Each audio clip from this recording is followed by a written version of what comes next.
नागपूरमध्ये राष्ट्रवादी अजित पवार पक्षाच्या पक्ष कार्यालयामध्ये नाराज पदाधिकाऱ्यांनी तोडफोड केली। तिकीट न मिळाल्यानं रागाच्या भरात थेट पक्ष कार्यालयामध्ये टीव्ही आणि काचा फोडल्या।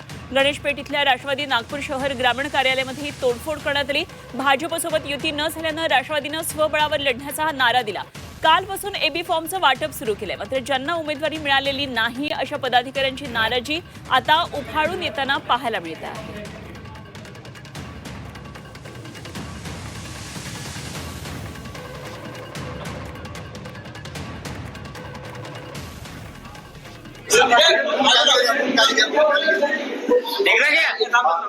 नमस्कार, माझे नाव अविनाश बबनराव पार्टीकर आहे। मी संघटन सचिव आहो।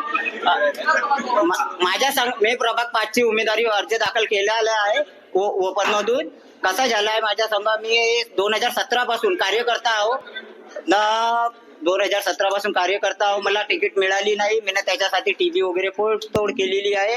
न कसं आहे, हे लोक पैसे घेऊन तिकीट वाटप करत आहे। पैसे घेऊन तिकीट वाटप करून राहिले। हे मला सकाळी 6 वाजता बोलवलं। बजरंगशीर परिवारच्या इथे। बजरंगशीर परिवारनं मी बसलो होतो। बजरंगशीर परिवार होता, महेंद्र गुप्ता होता, आणखी निलेश बोरकर होता। बजरंगशीर परिवारला म्हणतात कि तुम्हारा क्या है, 5 लाख रुपए तुमको मिल जाएंगे, तुम्हारी तिकीट। बजरंगशीर परिवार म्हणते का मी तुम्हारे 2 तिकीट देत आहो। एससी न ओपनची तिकीट त्याला दिली गेली। म्हणजे भाजपच्या उमेदवारांना तिकीट विकलं असं